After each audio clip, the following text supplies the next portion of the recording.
Today is a big day for many reasons. We just told you that it's the last day of the CWG. India has done very well. It was also the last day for Vice President Venkaiah Naidu. And as he bid adieu, there were many odes given to him for his long service to the democratic system. But let's play out for you this excerpt, this very friendly and I would say cute banter between Venkaiah Naidu and Aam Aadmi Party MP Raghav Chadha. Listen in. Sir, हर व्यक्ति को अपना पहला अनुभव जो होता है वो याद होता है। स्कूल का पहला दिन, पहला स्कूल प्रिंसिपल, पहली टीचर, पहला प्यार। इस सदन में जब मैं आया तो मेरे पहले चेयरमैन के रूप में जब मैंने अपने संसदीय जीवन की शुरुआत करी, मैं सदैव आपको याद रखूंगा सर। राघव, मेरे ख्याल से प्यार एक ही होता है ना, एक बार दूसरी बार फिर ऐसा होता है नहीं ना, पहला प्यार ही होता है ना। मैं इतना अनुभवी नहीं हूं सर, अभी जीवन में इतना अनुभव नहीं हुआ, लेकिन अच्छा होता है सर जितना समझाया सर। हाँ, पहला प्यार अच्छा होता है, वही प्यार हमेशा रहना है जिंदगी भर।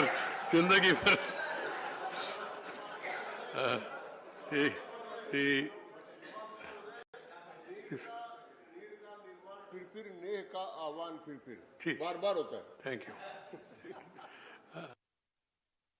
All right. Now, it was not all fun and laughter in Parliament by no stretch of the imagination. Of course, the controversy continued, and this time the opposition stuck to its guns on the contentious Electricity Amendment Bill 2022 that enables the entry of private companies in the power distribution landscape. It was introduced and tabled in Lok Sabha today.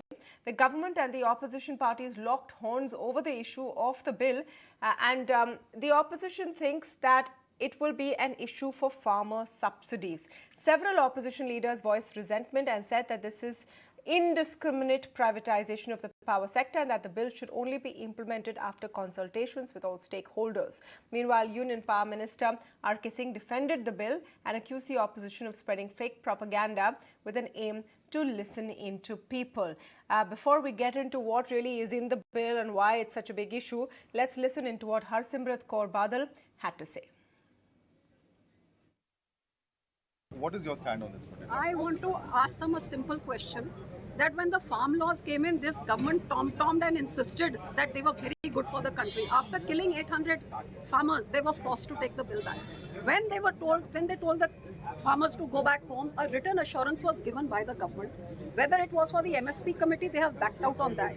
Number 4 clearly states that Electricity Amendment Bill will only be introduced in Parliament after consultation with the farmers and their stakeholders. I demand to know that which stakeholders have been consulted, because the fact of the matter is for 8 months, neither has the governments been consulted nor have the stakeholders been consulted, and they have gone back on a written commitment. Forget about verbal commitments. This government doesn't even stand by the written commitment, and the minister misleads the house that no commitment was made. Do they work in silos? Do they not know what the agriculture ministry is committing to? So I'm very shocked at the performance of how this government is working, where one ministry makes a commitment, the people believe their commitments, and today the other ministry says no such commitment. When I'm wanting to show it, I'm not being allowed to raise it in the house. I'm being told to keep quiet and sit down. R.K. Singh also spoke with ET Now, and we'll play out that entire interview for you ahead in the show. But for now, I'm speaking with Harry Dold, DG of IPPAI, and Anil Razdan, former Power Secretary. Welcome to both of you, and thank you so much for speaking with us on the show today. Mr. Razdan, let's begin by just understanding why the contention over the bill. As I understand, the idea of allowing private players to come into distribution in a larger way has been on the table for quite some time. Yes, it is quite true. In fact, the present legislation also allows that to happen. But I think since 2003, we have witnessed that the DISCOMs are in a huge financial crisis. There's a total mess there financially. Secondly, you see the renewable energy sector has gained ground. And I think that is the sector that is going to grow in the future. It is going to be distributed generation with many players probably feeding in. You need open access issues which were haunting private players and other players. Then the role of the regulator, I think, comes in more prominently. They've got to allow these various players to come in, to allow free access. And I think also to ensure that the sector is run on sound financial lines and that the transactions are evened out more frequently than the infrequent hearings for petitions before the regulator.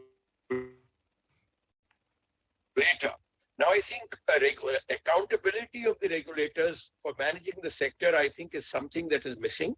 The Forum of Regulators has been asked to draw up something, maybe some guidelines, but I think guidelines are not enough. Every system works in an accountability frame. There's consultation with the states. I think I'm extremely happy that the bill has been referred to a JPC because this is a concurrent subject. The states have probably a much greater role to play than the center in all this because the distribution companies are under their control, more or less, as the distribution end, which is in huge distress. So the engineering bodies, the other stakeholders, farmers, etc., all will need to be consulted. And I think the proponents of the bill will also have to explain to them how it is in the interest of the sector and the citizen to ensure that the sector runs profitably and well.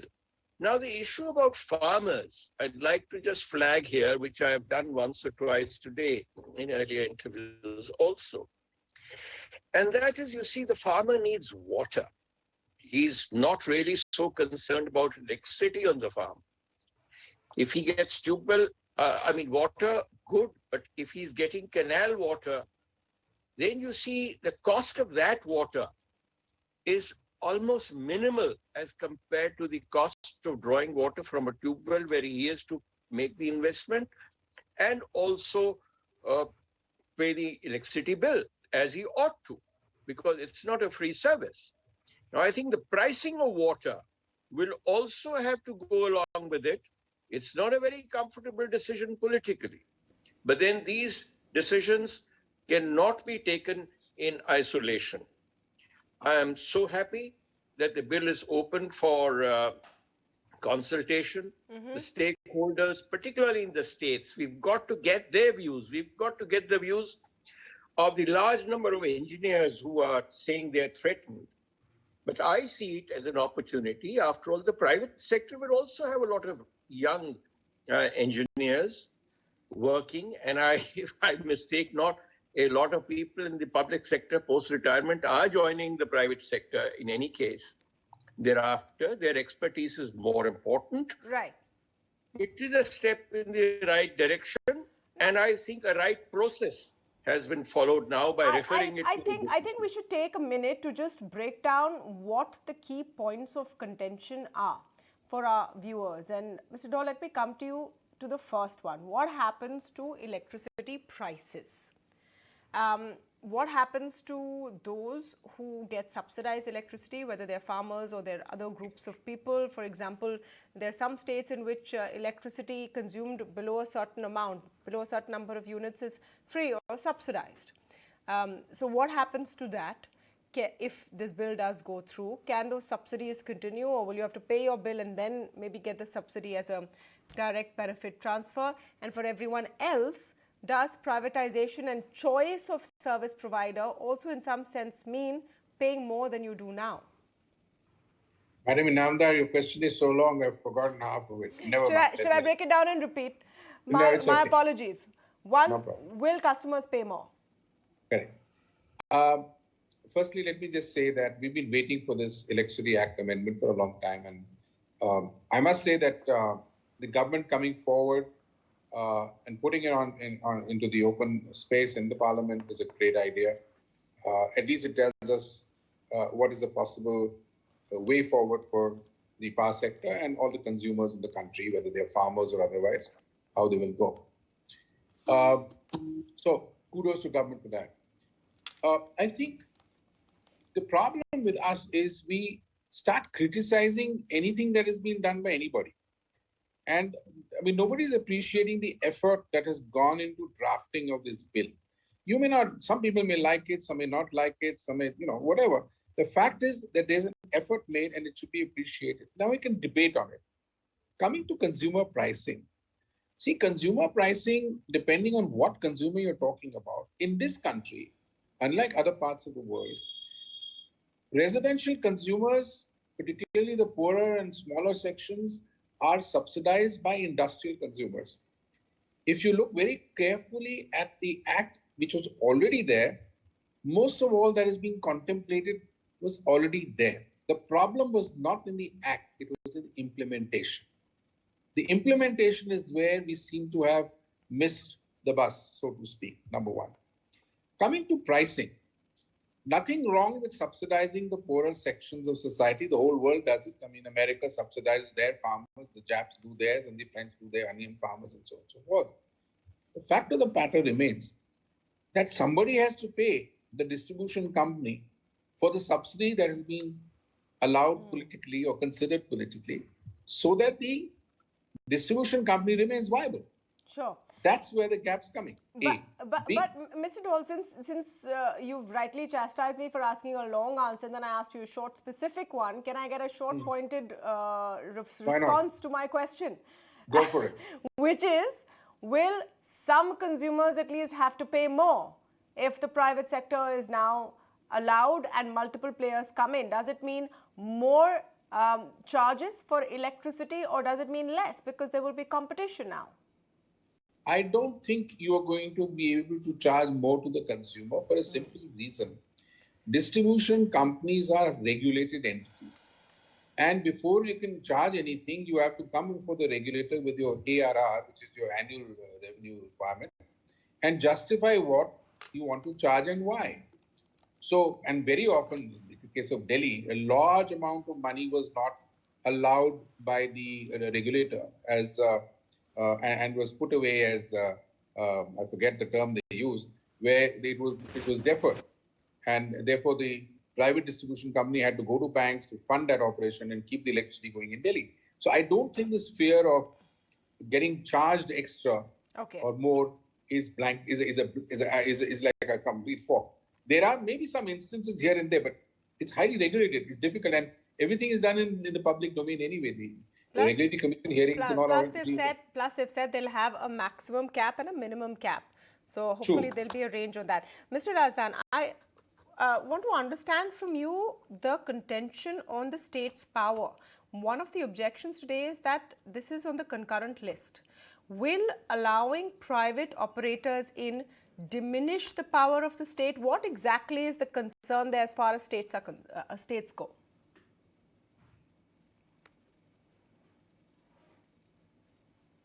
Mr. Razdan, can you hear me?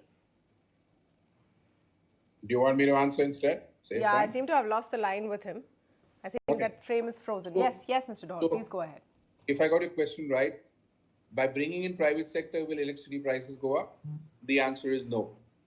But I'll tell you what the fear is. The fear is that the state, whichever state you're talking about, will lose control, which is a vote bank control issue over a large amount of consumers.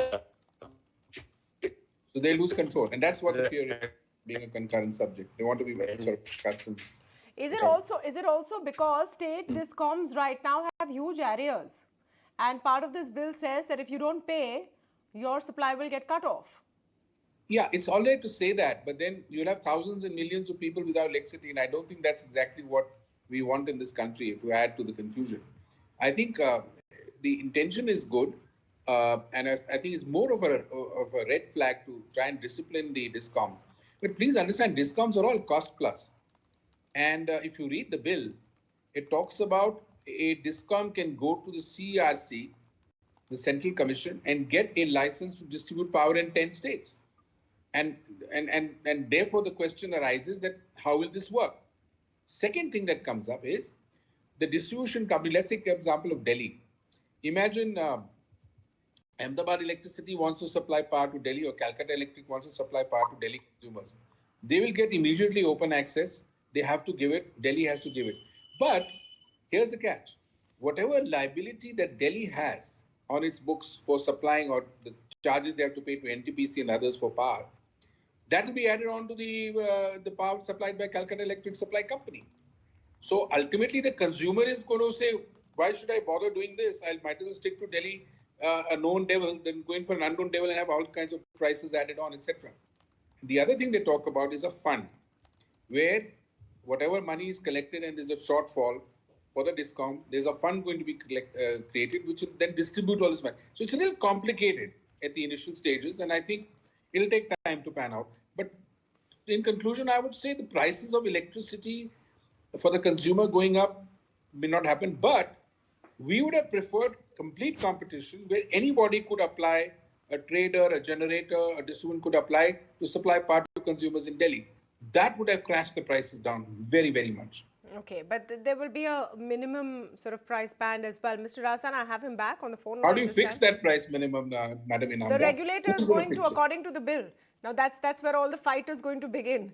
We'll Yes. leave that for the standing committee to thrash that out. Mr. Razan, I want to understand what it means for consumers outside of cities. One of the concerns is that when you bring in, private players, they are going to maybe want to set up shop in a Delhi, a Mumbai, all of the metro cities. What about outside these cities? Will these areas then end up being underserved? A contentious issue, because in the earlier privatizations, mostly the urban pick that the distribution companies were looking at. But progressively, as I see that if you go in for more and more distributed generation, you will also have to have some distributed discoms coming into play. It's a situation not as simple as the telecom sector. Here, the waves carry everything across. You need a wire network. And that wire network is owned by somebody at present who is handling that wire network. And that is mostly essentially in the public sector. Now, the rural sector has to be penetrated by all players. And I think the regulator will have a task on hand to have a fair mix of this facility being available. But as far as the electricity tariff going up in your earlier question, I think the tariff has been very unfair and maybe uncompetitive for the industry sector, because that is where we're looking for jobs. And industrial production has to be competitive. And electricity cost is a major component in it. We need foreign exchange. We need to export, because we cannot do away with our imports. So I think the burden that is being put unfairly on some other consumers ought to be picked up by the states. And there, of course, it's a direct benefit transfer issue. Yes, there should be a faster mechanism for direct benefit transfer. Do not ask somebody else in the citizenry to pay for your political promises. Or do not let the financial institutions fail. Because the financial institutions have also been lending out on the basis of sovereign guarantees to public sector institutions. That is not the way. They're not recovering. They ought to be part of that management to see that their money is being well spent and is being spent appropriately. They ought to be on the boards and active members of the boards. They can't shy away and just wait on for the sovereign guarantee to come up. But yes, it requires a consultation with your power engineers across the country, some of whom are concerned. This was the same situation at the time of the 2003 Act, where we managed to consult all the stakeholders and make the engineers go and make the presentations across every district in the country. Because it's the people who must ultimately accept it. Those very engineers who are working there, Absolutely. they must accept it. They will, of course, if not they, their children will at least be finding jobs in the private sector. We've got to manage the system more efficiently. And one more point I would like to make here is that I think it's looking very closely at strengthening your load dispatch centers, which will have a huge role to play in managing these diverse inputs, particularly from the renewable energy sector into the grid. A lot of that will have to be done. It's a big push for renewable energy as well. At least that's the claim on the bill. But this is step one.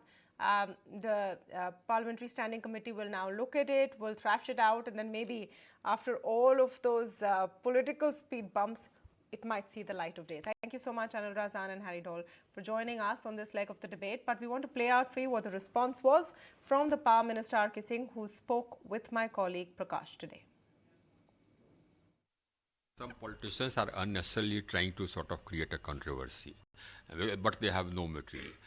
You see, they try to make it out as if this will sort of in some way hinder the grant of free electricity to farmers or grant of subsidy. That is nonsense. There is no and they know it. Those who have read the draft amendment, they know it. There is no provision in the draft amendment which will hinder the flow of subsidy to any category. Whatever subsidy all categories are getting, farmers, poor people, they'll continue getting that subsidy. The state government can even increase that subsidy. So there is absolutely no provision in this amendment which will hinder any grant of subsidy. So what are those new provisions that has been added in the bill? So one, of course, is that there is nothing pertaining to farmers at all, or there is nothing pertaining to any any subsidized category not getting subsidy. Nothing at all. So they'll continue getting subsidy as it is. Those provisions are left as they were. Now what we have done is 3-4 things. What is the amendment is about 3-4 things. You see, we have now the largest integrated grid in the world. It's also now been facing cyber attacks. So we have put in place measures and to strengthen our defenses against cyber attacks. But they need to be monitored, and from the time to time, further precautions have to be taken. So for that, we have empowered the National Load Dispatch Center, the regional load dispatch centers, so that they can ensure that steps are taken to keep our transmission system and the power system safe from cyber attacks. You see, once you connected the whole power system of the whole country into one grid, then if any cyber attack succeeds in any part of the grid, then the rest of the whole grid will collapse. That's why it is absolutely urgent. That is one. And these, load dispatch centers operate autonomously. There is no interference in that. That is one. The second thing which we have provided for is for strengthening of the regulatory commissions. Now there are 2 or 3 problems. One, of course, was that the Supreme Court said that there should be a separate member with a legal background. So we provided for adding a member. We've also increased the retirement age of the members. And the other thing is that we have given powers of the civil court to the State Electricity Regulatory Commission so that their orders are enforced. We have also, so this is provided. You see, there were many instances where state electricity regulatory commissions were vacant for years together, leading to, the proceedings come to a standstill. So we have provided that where there is any SCRC is vacant in any state, then in consultation with that state, the functions of that SCRC can be performed by the neighboring states' SCRC till they fill up the vacancies here. This is as far as strengthening the regulatory system goes. Then there are provisions for strengthening the renewable energy systems. Now, the energy transition is something which is absolutely important. We have to add more and more renewable energy capacity. So there are amendments to provide for, all states adding renewable energy capacity as per the trajectory which are laid down. Another thing, that is the provision that is related to complete delicensing of electricity distribution. So that is not. We have not brought in any amendment to delicense the distribution section. You see, earlier the generation system was delicensed, but we have not brought in this amendment. In this bill, there is already provision for competition.